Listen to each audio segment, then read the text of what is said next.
Hello everyone, welcome to our channel Law and Knowledge. So today's topic is Introduction to Evidence Act.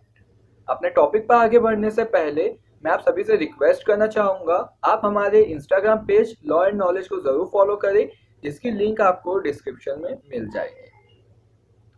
That today's dynamic changing society fails to believe in words of mouth.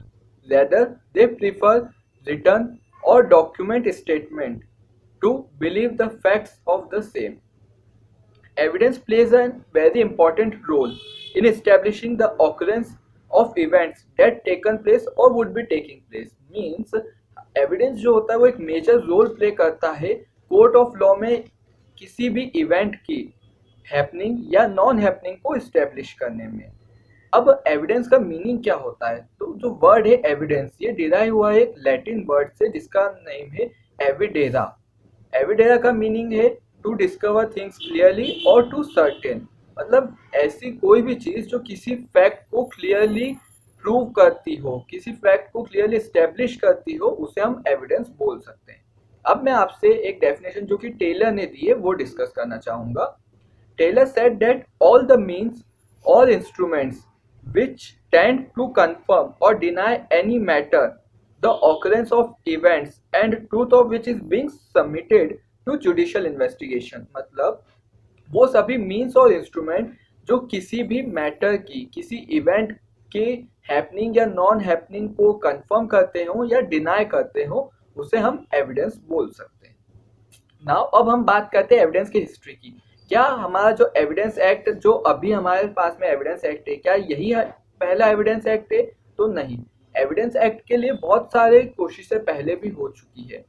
अब हम बात करते हैं सबसे first जो इसमें हुआ था वो था 1835 का. 1835 में सबसे first draft of evidence act जो है वो प्रेजेंट किया गया था, पास हुआ था, लेकिन बाद में उसे रिजेक्ट कर दिया गया क्योंकि वो इनसफिशिएंट था इंडियन कंडीशंस के हिसाब से. फिर 1835 से लेकर 1853 तक कई अटेम्प्ट किए गए जो कि जिसमें कुल 11 इनेक्टमेंट जो थे वो पास हुए, लेकिन वो सभी भी रिजेक्ट हो गए क्योंकि वो इनसफिशिएंट थे. बाद में लेटर इन 1868 में एक कमिटी सेटअप की गई थी सर हेनरी मेन की चेयरमैनशिप में. उस कमेटी के पास में टास्क था इंडिया के लिए एक एविडेंस एक्ट बनाने का. उस कमेटी ने भी एक ड्राफ्ट जो है वो प्रेजेंट किया था, लेकिन उस एक्ट को भी रिजेक्ट कर दिया गया क्योंकि वो इंडियन कंडीशंस के हिसाब से इनएडमिसिबल था. अब एक क्वेश्चन उठता है कि इतनी बार कोशिशें क्यों की गई, एविडेंस एक्ट बनाने की ऐसी क्या जरूरत आ गई थी? तो उसका मेन रीजन ये था हमारे यहाँ पर जो एडमिनिस्ट्रेशन टाउन्स थे जैसे कि सूरत, बॉम्बे और मद्रास, यहाँ पर तो कोर्ट्स जो थे वो इंग्लिश लॉ ऑफ एविडेंस को अप्लाई करते थे, लेकिन जो मोफुसिल कोर्ट्स थे उनके पास में कोई भी क्लियर स्टैंडर्ड नहीं था to identify law of evidence. तो उस वजह से एक डेस्परेट नीड जो थी एविडेंस एक्ट को बनाने की वो अब ब्रिटिशर्स के सामने आ गई थी. इस वजह से इतने सारे बार बार अटेम्प्ट हो रहे थे. लास्ट अटेम्प्ट हुआ था 1870 में जब ये टास्क सौंपा गया सर जेम्स फिट्जजेम्स को. सर जेम्स फिट्जजेम्स स्टीफन, उन्होंने जो एविडेंस एक्ट का ड्राफ्ट तैयार किया उसे बाद में काउंसिल में प्रेजेंट किया गया और वही ड्राफ्ट जो था बाद में गवर्निंग बॉडी जो था उन्होंने उसे पास किया और वो हमारा इंडियन एविडेंस एक्ट बना 1872 का. ये जो इंडियन एविडेंस एक्ट था ये एनफोर्स हुआ था 1 सितंबर 1872 को.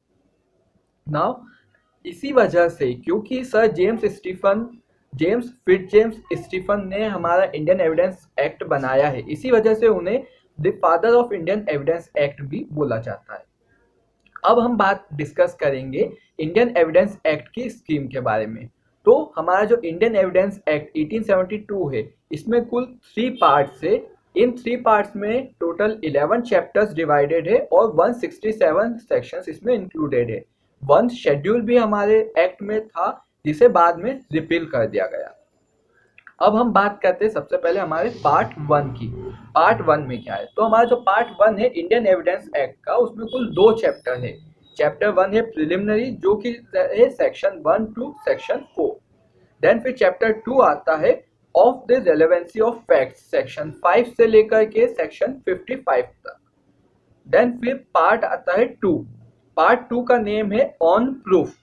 इसमें कुल 4 चैप्टर है और ये रहता है सेक्शन 56 से 100 तक, जिसमें सबसे पहले आता है चैप्टर 3। चैप्टर 3 है facts which need not to be proved, ये है सेक्शन 56 से लेकर 58 तक।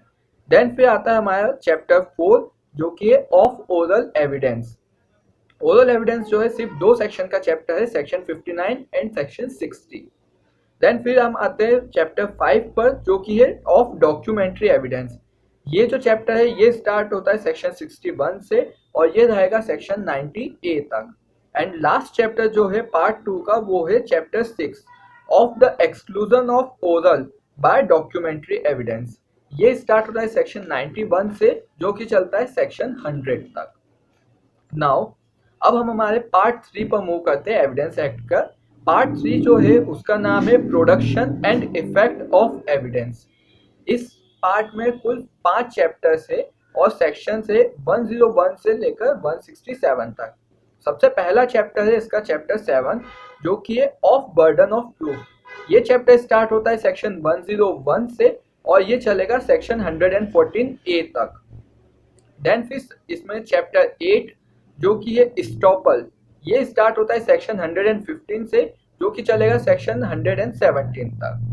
देन फिर आता है चैप्टर 9 ऑफ विटनेस जो कि स्टार्ट होता है सेक्शन 118 से और ये चलता है सेक्शन 134 तक।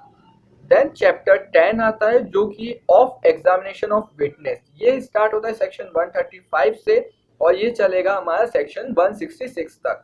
और लास्ट चैप्टर हमारे इंडियन एविडेंस एक्ट का है chapter 11 of improper admission and rejection of evidence. ये है लास्ट, इसमें सिर्फ एक सिंगल सेक्शन है जो कि हमारे एविडेंस एक्ट का भी लास्ट सेक्शन है, सेक्शन 167। तो आज इंट्रोडक्शन हम यहीं खत्म करते हैं। अब बाकी का जो पार्ट है एविडेंस एक्ट का वो हम नेक्स्ट वीडियो में पढ़ेंगे। आपको हमारा वीडियो कैसा लगा ये कमेंट में जरूर बताएं और हमारे चैनल को सब्सक्राइब करना ना भूलें।